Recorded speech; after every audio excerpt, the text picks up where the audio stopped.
السلام علیکم دوستو، جی این اسٹوری ٹی وی میں خوش آمدید۔ پیارے دوستو، بہت زمانہ گزرا، چین کے کسی شہر میں 4 بھائی رہتے تھے۔ سب سے بڑے بھائی کی شادی بادشاہ کی بیٹی سے ہونے والی تھی، اس سے چھوٹے کی جرنیل کی بیٹی سے، تیسرے بھائی کی منگنی وزیر کی بیٹی سے ہو چکی تھی۔ تینوں اپنی اپنی جگہ بہت خوش تھے، لیکن سب سے چھوٹے بھائی کا ارادہ شادی کرنے کا نہیں تھا۔ اس نے صاف کہہ دیا تھا کہ بیاہ کروں گا تو پری سے، نہیں تو میں کنوارا ہی رہوں گا۔ اس پر باقی 3 بھائی بہت ہنسے۔ چھوٹے بھائی نے پرواہ نہیں کی، اسے پتا تھا کہ جو کوئی بھی یہ بات سنے گا وہ ہنسے گا۔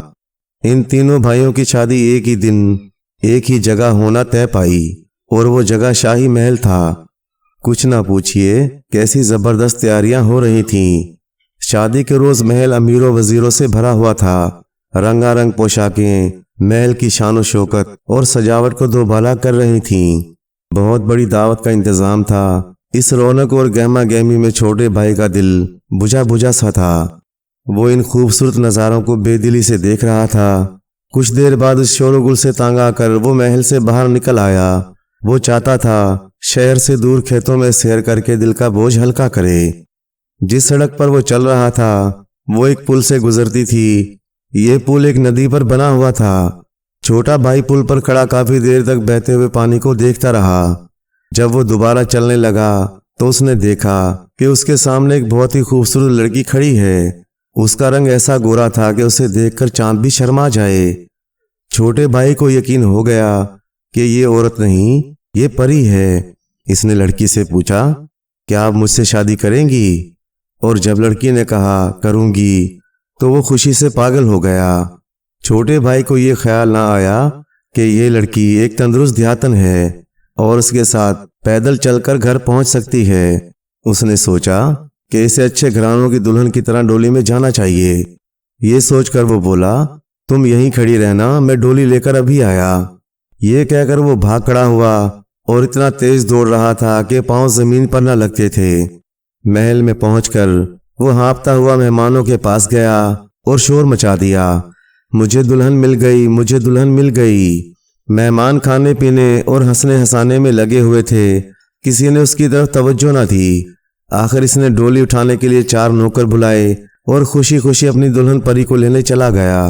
پری وہیں کھڑی تھی جہاں وہ اسے چھوڑ گیا تھا۔ اس نے جلدی جلدی پری کو ڈولی میں بٹھایا اور بڑے بھائیوں کی شادی ہونے سے پہلے محل میں واپس آ گیا۔ لوگوں نے چھوٹے بھائی کی دیہاتن دلہن کو دیکھ کر ناک بھویں چڑھائیں، مگر اس نے کوئی پرواہ نہ کی۔ شادی کے دوسرے دن چین کی رسم و رواج کے مطابق 4 دلہنوں کو اپنے اپنے میکے جانا تھا۔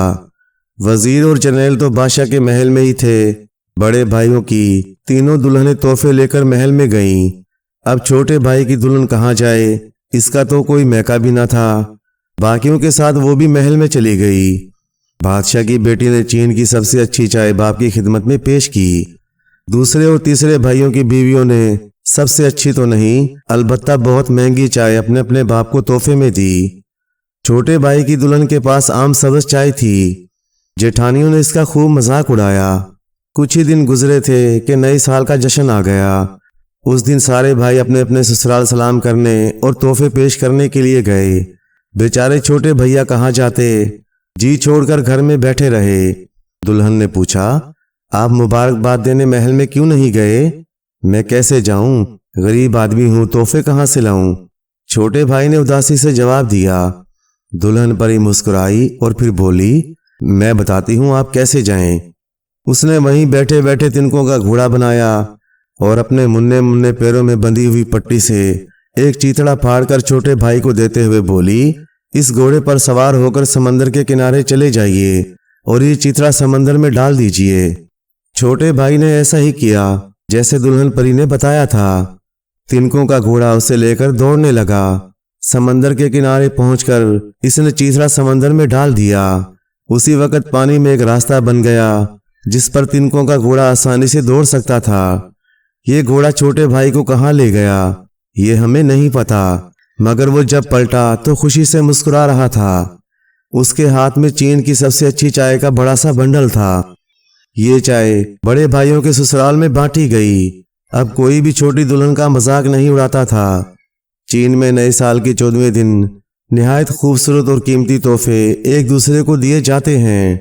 تینوں بڑے بھائیوں کی بیویاں تحفوں کی خریداری کے لیے چڑیوں کی طرح چہکتی پھر رہی تھیں۔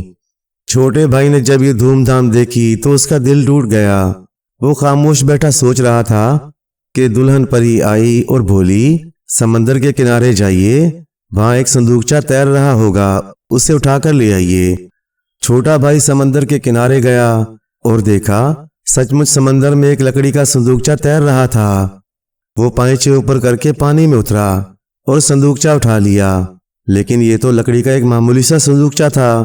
چھوٹے بھائی کا خیال تھا کہ اس کی بیوی کوئی ایسا تحفہ دے گی جو چین کی بہترین چائے سے بھی اچھا ہوگا۔ اس نے مایوس ہو کر صندوق واپس پانی میں پھینکا اور گھر لوٹ آیا۔ بیوی نے خوش ہو کر پوچھا، صندوقچہ لے آئے؟ چھوٹے بھائی نے بیوی کو گھورتے ہوئے جواب دیا، وہ تو لکڑی کا ایک معمولی سا ڈبہ تھا، بالکل بیکار، میں نے اسے سمندر میں پھینک دیا۔ دلہن پری سر پکڑ کر بیٹھ گئی۔ اسے کیا معلوم کہ آدمزاد ایسے ہوتے ہیں، مگر اس نے شوہر کو برا بھلا نہیں کہا۔ مسکرا کر اس کے کاندھوں پر ہاتھ رکھ دیے اور نرمی سے بولی، آپ واپس جائیے اور مجھے وہی ڈبہ لا دیجیے۔ چھوٹا بھائی دوبارہ گیا اور لکڑی کا صندوقچہ لے آیا۔ 14ویں دن سے پہلے شام کے وقت دلہن پری نے صندوقچے کا ڈھکن اٹھایا تو چھوٹا بھائی حیرت سے چیختا ہوا پیچھے ہٹ گیا۔ صندوقچے کے اندر ایک دنیا آباد تھی۔ ایک بہت بڑا شہر تھا جس میں لمبی لمبی گلیاں تھیں، بڑے بڑے محل تھے، دکانیں سامان سے بھری ہوئی تھیں، تھیٹروں میں ڈرامے ہو رہے تھے، جا بجا خوبصورت باغ تھے اور باغوں میں عجیب و غریب پھول کھلے تھے، ہری بھری چراگاہیں تھیں جن میں شیر، چیتے، ہاتھی، اسدے پھر رہے تھے۔ اسدوں کے سروں پر سینگ تھے اور منہ سے آگ برستی تھی۔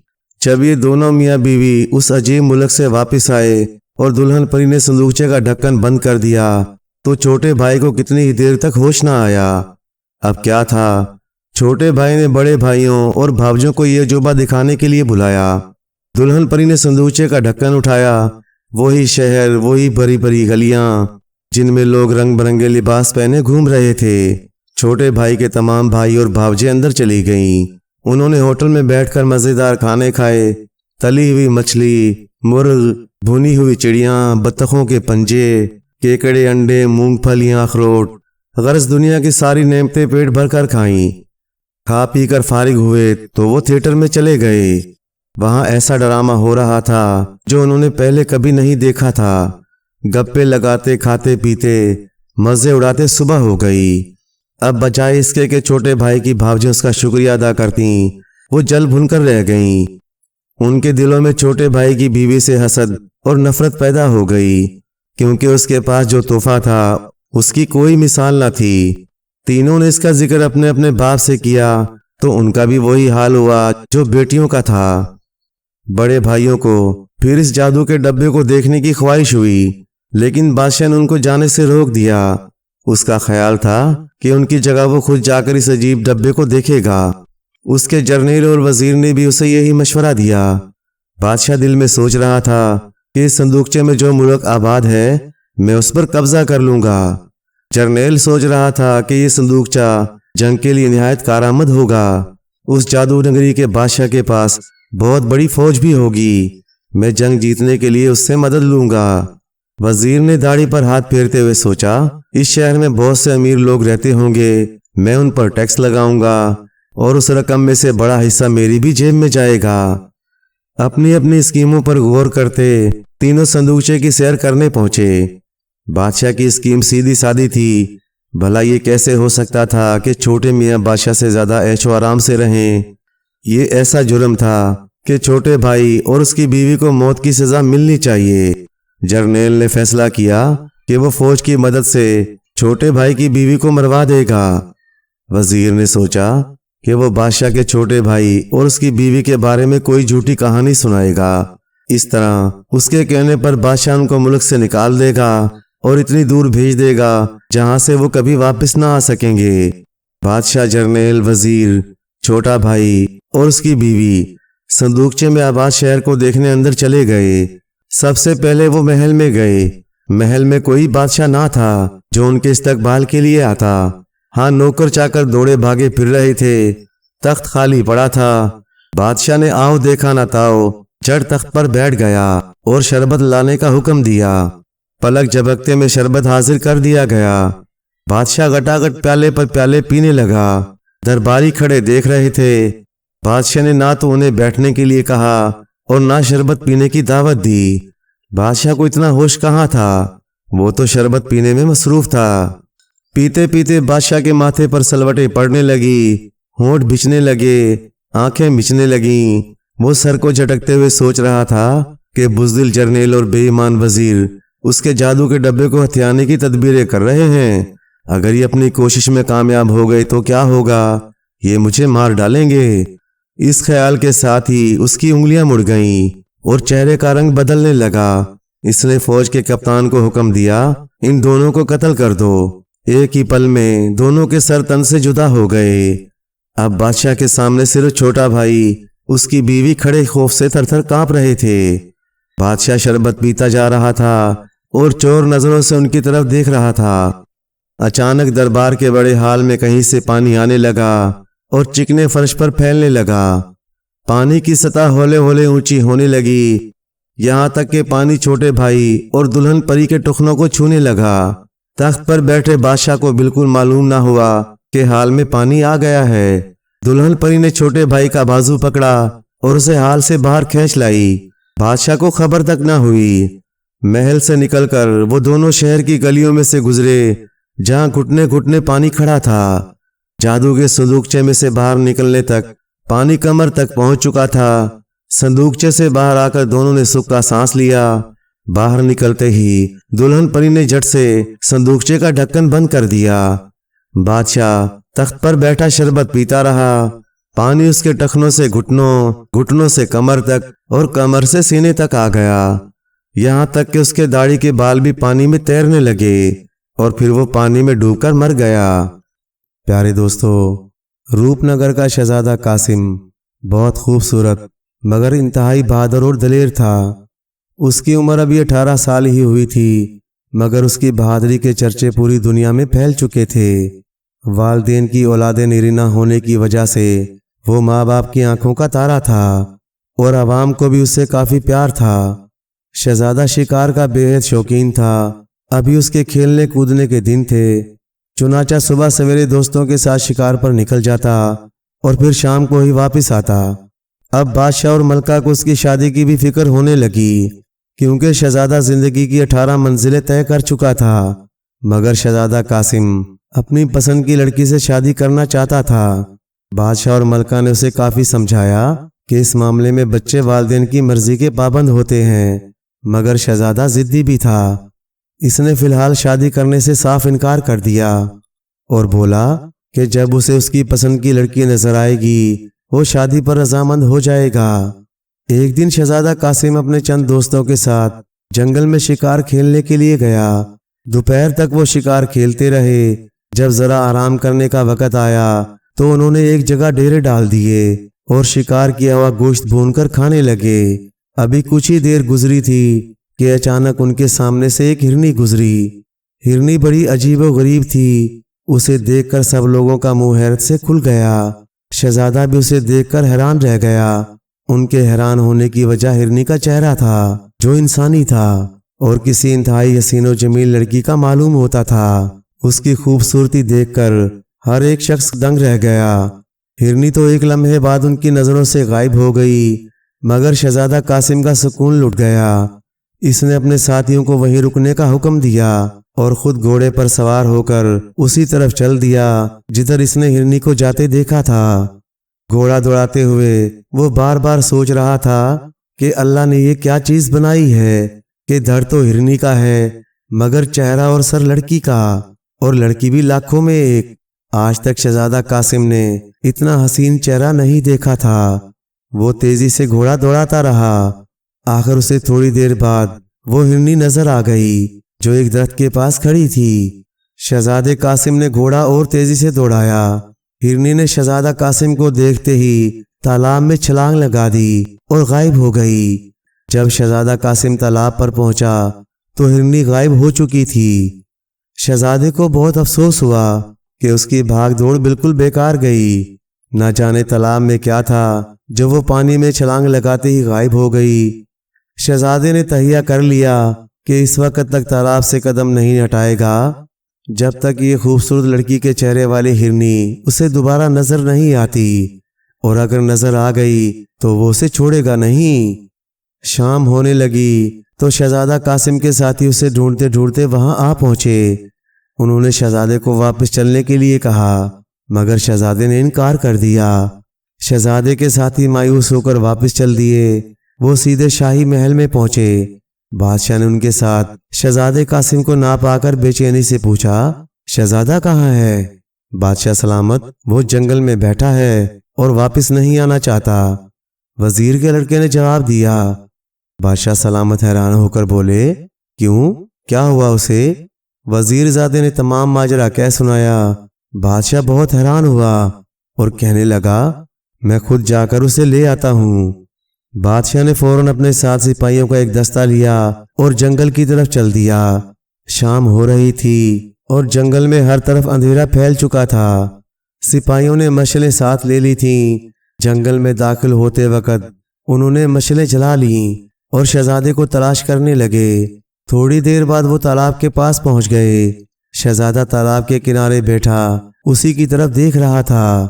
بادشاہ کو دیکھ کر فوراً ادب سے اٹھ کر کھڑا ہو گیا۔ بادشاہ نے اسے واپس چلنے کا حکم دیا، مگر شہزادے نے انکار کر دیا اور بولا، ابا جان، میری خواہش ہے کہ مجھے میرے حال پر چھوڑ دیں، مگر بیٹے اس سنسان اور ویران جنگل میں رات گزارنا خطرے سے خالی نہیں، تم ہمارے ساتھ واپس چلو، صبح پھر آ جانا، بادشاہ نے پیار سے سمجھایا۔ شہزادہ بولا، ابا جان، آپ میری بہادری سے واقف نہیں ہیں، میرے لیے کوئی خطرہ وطرہ نہیں ہے۔ بادشاہ کے کافی اصرار کے باوجود شہزادہ اپنی ضد پر اڑا رہا تو بادشاہ نے سپاہیوں کو واپس چلنے کا اشارہ کیا اور شہزادے کی سلامتی کی دعائیں مانگتا ہوا وہاں سے محل کی طرف روانہ ہو گیا۔ ان کے جانے کے بعد شہزادہ اٹھ کھڑا ہوا اور گھوڑے کی زین سے بندھی رسی کھول کر اس نے ایک کمن سی بنا لی اور تالاب کے سامنے والے درخت کے تنے کے پیچھے چھپ کر بیٹھ گیا۔ کافی دیر گزر گئی، پھر اچانک اس نے تالاب کے پانی میں تلاطم پیدا ہوتے دیکھا۔ چند لمحوں بعد تالاب میں سے ایک نہایت بکرو شکل والا بوڑھا آدمی باہر نکلا۔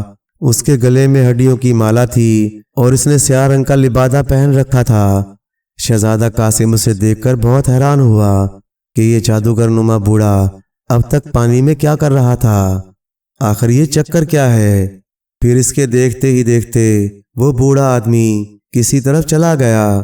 شہزادہ قاسم بوڑھے کے متعلق سوچنے لگا، اور ہرنی جو تالاب میں غائب ہوئی تھی وہ کہاں گئی؟ ہرنی کا اس بوڑھے سے کیا تعلق ہے؟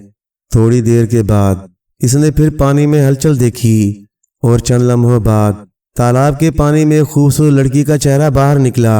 اس نے فوراً پہچان لیا کہ یہ وہی ہرنی کا چہرہ ہے۔ ہرنی تالاب میں سے نکل آئی اور آہستہ آہستہ چلتی ہوئی اس طرف جانے لگی جہاں شہزادہ درخت کے پیچھے چھپا ہوا تھا، لیکن ہرنی اسے نہ دیکھ پائی۔ شہزادہ اسے دیکھ رہا تھا۔ جو ہی ہرنی شہزادے کے قریب سے گزرنے لگی، شہزادے نے فوراً اس پر کمن ڈال دی اور ہرنی رسی میں جکڑ گئی۔ انسانی چہرے والی ہرنی نے خود کو شہزادے کی گرفت سے آزاد کرانے کی کوشش کی، مگر ناکام رہی۔ آخر اس نے انسانی آواز میں کہا، شہزادے خدا کے لیے مجھے چھوڑ دے۔ شہزادہ مسکرا کر بولا، بڑی مشکل سے ہاتھ آئی ہو، مگر تم انسان کی طرح کیسے بول لیتی ہو؟ ہرنی بولی، میں تو انسان ہی ہوں، مگر میرا دھڑ جانوروں جیسا ہے۔ مجھے بتاؤ کہ تم اس طرح کیوں ہو اور تالاب میں کیسے رہتی ہو؟ لڑکی کے چہرے والی ہرنی کہنے لگی، میں جادو کے زور سے اس طرح بنا دی گئی ہوں، ورنہ میں تو سلطان پور کے بادشاہ کی بیٹی شہزادی یاسمین ہوں۔ ایک بوڑھا جادوگر مجھے وہاں سے جادو کے زور سے کتیا بنا کر لایا اور یہاں لا کر ہرنی بنا دیا۔ مگر اس نے تمہیں کس لیے اغوا کیا تھا؟ شہزادے نے پوچھا۔ وہ مجھ سے شادی کرنا چاہتا ہے، مگر میں نے انکار کر دیا ہے، جس کی وجہ سے اس نے جادو کے زور سے مجھے ہرنی بنا ڈالا۔ اب میں اس وقت تک ہرنی بنی رہوں گی جب تک شادی کرنے پر تیار نہ ہو جاؤں۔ اچھا یہ بتاؤ کہ تم پانی میں سے گزر کر نیچے محل میں کس طرح پہنچتی ہو؟ ہرنی شہزادی بولی، یہ تالاب کا جادو ہے، اس کا پانی جادو کا ہے اور مجھے نقصان نہیں پہنچاتا۔ شہزادہ بولا، کیا کوئی طریقہ ایسا نہیں کہ تم جادوگر سے شادی کیے بغیر اپنی اصلی صورت میں واپس لوٹ آؤ؟ ہاں، ایک طریقہ ہے، اور وہ یہ جادوگر ہلاک ہو جائے، مگر اس سے مقابلہ کرنا خود کو موت کے منہ میں ڈالنے کے مترادف ہے۔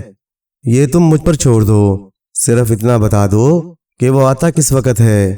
وہ آدھی رات کے وقت آتا ہے اور صبح ہونے پر کہیں چلا جاتا ہے۔ شہزادے نے ہرنی شہزادی کے گلے سے رسی کا پھندا نکالا اور بولا، آج رات جادوگر بوڑھے کی آخری رات ہوگی، کل صبح تک تم اپنی اصلی حالت میں واپس آ جاؤ گی۔ اچھا، اب میں جاتی ہوں، کہیں وہ بوڑھا جادوگر جلد نہ آ جائے۔ شہزادے نے اسے روکنا مناسب نہ سمجھا۔ ہرنی نے تالاب میں چھلانگ لگائی اور غائب ہو گئی۔ اس کے جانے کے بعد شہزادہ تیر کمان سنبھال کر درخت پر چڑھ گیا۔ اب اسے جادوگر کی آمد کا انتظار تھا۔ بوڑھا جادوگر وہاں سے تقریباً 100 میل کے فاصلے پر اپنے محل نما مکان میں بیٹھا تھا۔ وہ سارا دن یہاں گزارتا تھا اور صرف رات کے وقت تالاب والے محل کی طرف جاتا تھا۔ ابھی آدھی رات ہونے میں کافی وقت پڑا تھا۔ اچانک اسے خیال آیا کہ شہزادی یاسمین کا حال معلوم کرنا چاہیے، کہیں وہ میرے بعد زیادہ وقت باہر تو نہیں گزارتی۔ وہ اٹھا اور ایک کمرے کی طرف چل دیا۔ یہ کمرہ محل کا آخری کمرہ تھا۔ کمرے کا دروازہ بند تھا۔ اس نے کوئی منتر پڑھ کر دروازے پر پھونکا تو دروازہ خود بخود کھل گیا۔ وہ اندر داخل ہوا۔ کمرے میں چھت کے ساتھ ایک انسانی ڈھانچہ لٹک رہا تھا۔ اس نے ایک میز پر پڑی لمبی سی ہڈی اٹھائی اور اس پر پھونک ماری۔ پھر اس نے وہ ہڈی انسانی ڈھانچے کی کمر میں آہستہ سے ماری۔ فوراً ہی بے جان ڈھانچے کے غار نما منہ سے ایک آواز خارج ہوئی، کیا حکم ہے میرے آقا؟ بوڑھے جادوگر نے تہمکانہ لہجے میں کہا، کیا تم بتا سکتے ہو کہ شہزادی یاسمین اس وقت کیا کر رہی ہے؟ جی ہاں میرے آقا، وہ اس وقت ایک شہزادے سے باتیں کر رہی ہے، ڈھانچے نے جواب دیا۔ شہزادے سے؟ بوڑھا جادوگر حیرت سے اچھل پڑا، مگر شہزادہ کون ہے اور یہ دونوں کہاں ہیں؟ ڈھانچے میں سے آواز نکلی، وہ روپ نگر کا شہزادہ ہے اور دونوں اس وقت تالاب کے کنارے بیٹھے ہیں۔ وہ کیا باتیں کر رہے ہیں؟ بوڑھے جادوگر نے گھرا کر پوچھا۔ میرے آقا، وہ آپ کو قتل کرنے کی سازش کر رہے ہیں۔ شہزادہ قاسم آپ کو قتل کر کے شہزادی یاسمین کو ہرنی سے دوبارہ انسان بنانا چاہتا ہے تاکہ دونوں کی شادی ہو سکے۔ اس کی یہ مچال! بوڑھا جادوگر غصے سے چلایا، تہس نہس کر دوں گا، میں اسے ہمیشہ کے لیے اندھا کر دوں گا۔ یہ کہہ کر بوڑھا جادوگر ڈھانچے والے کمرے سے باہر نکل آیا۔ باہر آ کر اس نے ایک منتر پڑھا۔ اس کے منتر پڑھتے ہی سامنے دو خوفناک شکلوں والے جن نمودار ہو گئے۔ دونوں نے ادب سے سر جھکا کر کہا، کیا حکم ہے میرے آقا؟ تم دونوں شہزادی یاسمین والے تالاب پر جاؤ، وہاں ایک شہزادہ موجود ہے، اسے پکڑ کر لے آؤ۔ بوڑھے جادوگر نے انہیں حکم دیا۔ بہت اچھا میرے آقا، دونوں جنہوں نے بیک وقت کہا اور غائب ہو گئے۔ بوڑھا جادوگر غصے میں مٹھیاں بھیجتا ہوا ٹہلنے لگا۔ وہ سوچ رہا تھا کہ شہزادے کو کون سی سزا دے۔ 1 گھنٹہ گزر گیا مگر دونوں جن واپس نہ آئے۔ بوڑھا جادوگر قدرے پریشان ہو گیا۔ اس نے پھر منتر پڑھا، 2 جن اور نمودار ہو گئے۔ بوڑھے جادوگر نے ان سے کہا، شہزادی یاسمین والے تالاب کے کنارے ایک احمق شہزادہ موجود ہے، اسے پکڑ لاؤ۔ تمہارے 2 ساتھی پہلے گئے ہیں مگر وہ واپس لوٹ کر نہیں آئے۔ یہ سنتے ہی دونوں جن چلے گئے۔ بوڑھا جادوگر ایک کمرے میں داخل ہوا۔ یہ اس کا سونے کا کمرہ تھا۔ کمرے میں ایک بہترین مسیری پڑی تھی جس پر مخمل سے بنا ہوا بستر بچھا ہوا تھا۔ بوڑھا جادوگر مسیری پر لیٹ گیا اور سوچنے لگا کہ پہلے دونوں جن واپس کیوں نہیں آئے، حالانکہ جنوں کے لیے 100 میل کا سفر صرف آدھے گھنٹے کا ہے، بلکہ اب تو دوسرے دونوں جن بھی وہاں پہنچ گئے ہوں گے۔ سوچتے سوچتے اسے نیند نے آ لیا اور وہ گہری نیند سو گیا۔ شہزادہ قاسم درخت پر بیٹھا بیٹھا اکتا گیا تو وہ نیچے اتر آیا۔ تالاب سے اس نے پانی پیا اور اسی درخت کے تنے کے ساتھ ٹیک لگا کر بیٹھ گیا۔ ابھی تھوڑی ہی دیر گزری تھی کہ اس نے تالاب کے قریب 2 جن دیکھے۔ جنوں کی نظر بھی شہزادے پر پڑ گئی اور وہ دونوں ہاتھ پھیلائے شہزادے کی طرف بڑھنے لگے۔ شہزادہ سمجھ گیا کہ یہ دونوں جن اسے پکڑنے کے لیے آگے آ رہے ہیں۔ اس نے میان سے تلوار نکالی اور کھڑا ہو گیا۔ دونوں جن شہزادے سے چند فٹ کے فاصلے پر رک گئے۔ تمہیں ہمارے ساتھ چلنا ہوگا، ہمارے آقا کو تمہاری ضرورت ہے۔ ایک جن نے اپنی سرخ آنکھوں سے شہزادہ قاسم کو گھورتے ہوئے کہا۔ شہزادہ گھبرا کر بولا، میں ہرگز نہیں جاؤں گا، اگر تم میرے قریب آئے تو میں تمہیں قتل کر دوں گا۔ ہم نے ہر حال میں اپنے آقا کا حکم پورا کرنا ہے۔ یہ کہہ کر دونوں جن تیزی سے شہزادہ قاسم پر جھپٹ پڑے۔ شہزادہ تیزی سے نیچے بیٹھ گیا اور وہ دونوں آپس میں ہی ٹکرا کر گر پڑے۔ شہزادہ ان کے ٹکراتے ہی ان کے نیچے سے نکل کر دور جا کھڑا ہوا۔ دونوں جن پلٹے اور جارحانہ انداز میں اس کی طرف بڑھنے لگے۔ قریب پہنچ کر جو ہی وہ شہزادے پر جھپٹے، شہزادے نے خود کو ان کے ہاتھوں سے بچاتے ہوئے تلوار کا بھرپور وار کیا۔ ایک جن کا بازو کندھے سے کٹ کر علیحدہ ہو گیا۔ اس کی خوفناک چیخ سے جنگل کا ذرہ ذرہ کانپ اٹھا۔ شہزادہ اچھل کر ایک طرف ہو گیا، ورنہ دوسرے نے اسے قابو کر لیا ہوتا۔ ایک بار پھر وہ دونوں شہزادے قاسم کو پکڑنے کے لیے اس پر جھپٹے۔ پھر ایک اور چیخ فضا میں گونجی اور یہ چیخ دوسرے جن کی تھی۔ شہزادے نے اس کی ٹانگ پر ایسا تلوار کا بھرپور وار کیا تھا کہ اس کی ٹانگ ہی کٹ گئی تھی۔ جن زمین پر گر کر تڑپنے لگا۔ بازو کٹے جن نے اپنے ساتھی کا حشر دیکھا تو اس نے شہزادے پر چھلانگ لگا دی، مگر شہزادے نے اسے جھکائی دی اور ایک طرف جا کھڑا ہوا۔ جن اپنی ہی جھونک میں ایک درخت سے جا ٹکرایا، مگر بڑی تیزی سے پلٹا۔ اس کے کٹے ہوئے بازو سے خون نکل رہا تھا۔ اسی لمحے شہزادے کی تلوار چمکی اور جن کا دوسرا بازو بھی کٹ گیا۔ اس کے منہ سے چیخیں نکلنے لگیں۔ شہزادے نے فوراً تلوار جن کے سینے میں گھونپ دی اور جن زمین پر گر کر تڑپنے لگا۔ دوسرے جن نے اپنے ساتھی کو ہلاک ہوتے دیکھا تو ایک ٹانگ پر کھڑے ہو کر فرار ہونے کی کوشش کی، مگر اسی لمحے شہزادے کی نظر اس پر پڑی۔ اس نے لنگڑے جن کو للکارا، اور لنگڑے کے بچے اب کدھر بھاگتے ہو؟ اپنے آقا کا حکم پورا نہیں کرو گے؟ یہ کہہ کر شہزادے نے کمر بند سے اپنا خنجر نکالا اور بھاگتے ہوئے جن کا نشانہ لے کر پھینک دیا۔ خنجر سیدھا جن کی پشت میں پیوست ہو گیا اور جن منہ کے بل زمین پر گر پڑا۔ شہزادہ تیزی سے اس کی طرف بڑھا اور قریب پہنچ کر اس نے تلوار کے پے درب پہ وار کر کے جن کے جسم کے کئی ٹکڑے کر ڈالے۔ تالاب میں اس نے خون آلودہ تلوار دھوئی اور پھر پہلے والی جگہ پر آ کر بیٹھ گیا۔ اتنے میں تالاب سے ہرنی شہزادی یاسمین نکلی۔ اس نے وہاں دو جنوں کی لاشیں دیکھی تو بہت حیران ہوئی، مگر جب شہزادہ قاسم نے بتایا کہ یہ دونوں جن بوڑھے جادوگر کے بھیجے ہوئے تھے تو وہ خوش ہوئی کہ شہزادہ بہادر ہے جس نے دو جنوں کو مار ڈالا، بوڑھے جادوگر کو بھی قتل کر سکتا ہے۔ ویسے اسے فکر تھی کہ بوڑھا جادوگر خود کیوں نہیں آیا اور اسے شہزادے کے بارے میں کیسے علم ہو گیا۔ اس نے شہزادے کو پکڑنے کے لیے جنوں کو بھیج دیا۔ شہزادی، تم تو کہتی تھی کہ بوڑھے جادوگر کو ہلاک کرنا بہت مشکل ہے، مگر ان جنوں کی لاشوں کو دیکھ کر تم کیا کہتی ہو؟ کیا اب بھی تمہارا یہی خیال ہے کہ میں جادوگر کو ہلاک نہیں کر سکتا؟ نہیں شہزادے، اب مجھے یقین آ گیا، تم بوڑھے جادوگر کو ہلاک کر سکتے ہو۔ شہزادی یاسمین نے مسکرا کر کہا، تم واقعی بہت بہادر ہو اور میں تم جیسے بہادروں کو پسند کرتی ہوں۔ چند منٹ تک دونوں باتیں کرتے رہے۔ آخر میں شہزادی نے تالاب میں داخل ہوتے ہوئے کہا، مجھے ڈر ہے کہ اپنے دو جنوں کی ہلاکت کے بعد بوڑھا جادوگر خاموش نہیں بیٹھے گا، وہ یقیناً مزید حملے کرے گا، اس لیے تمہیں احتیاط سے کام لینا ہے۔ تم بے فکر رہو شہزادی، اگر جادوگر 1,00,000 جن بھی بھیج دے تو انشاءاللہ میں سب کو فنا کر دوں گا۔ شہزادے نے ہنس کر کہا۔ شہزادی یاسمین پانی میں داخل ہو کر اپنے زیر سطح محل میں پہنچ گئی۔ شہزادہ ایک بار پھر جادوگر کا انتظار کرنے لگا۔ تقریباً 15-20 منٹ کے بعد اس نے پھر دو جنوں کو تالاب کے قریب اترتے دیکھا۔ شہزادے نے فوراً تیر کمان سنبھال لیا۔ ان دونوں جنوں نے اپنے ساتھی جنوں کی لاشیں دیکھی تو غصے سے آگ بگولا ہو گئے اور شہزادے قاسم کی طرف دوڑے، مگر شہزادے نے فوراً تیر چھوڑ دیا۔ تیر ایک جن کے سینے میں پیوست ہو گیا، وہ چکرا کر گر پڑا۔ شہزادے نے دوسرا تیر چھوڑا، مگر اس بار دوسرے جن نے پھرتی دکھائی اور ایک طرف ہٹ گیا۔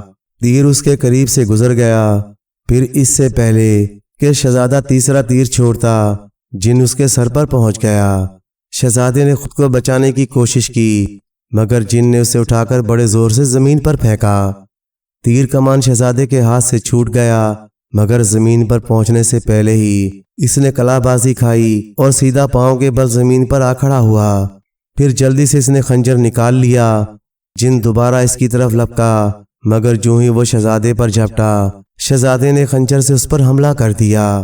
خنجر جن کے بازو میں گھس گیا اور اس کے ساتھ ہی اس کا تھپڑ شہزادے کے منہ پر پڑا اور شہزادہ دور جا گرا۔ بڑا زوردار تھپڑ تھا۔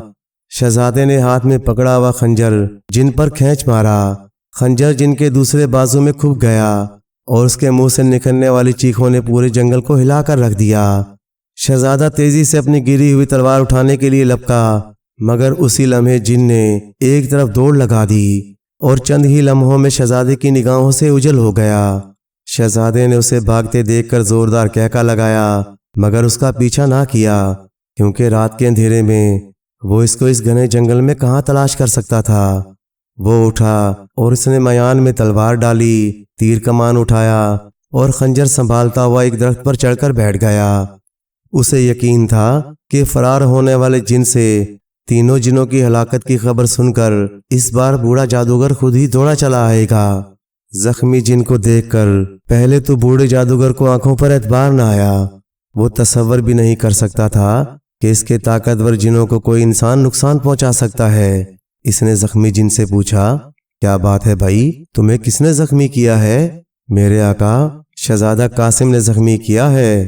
اور تمہارے باقی دو ساتھی کہاں ہیں؟ بوڑھے جادوگر نے دانت پیس کر کہا۔ میرے آقا، جب ہم دونوں وہاں پہنچے تو دونوں کی لاشیں پڑی تھی، پھر شہزادے نے تیر چھوڑا تو میرے ساتھ جانے والا جن بھی ہلاک ہو گیا۔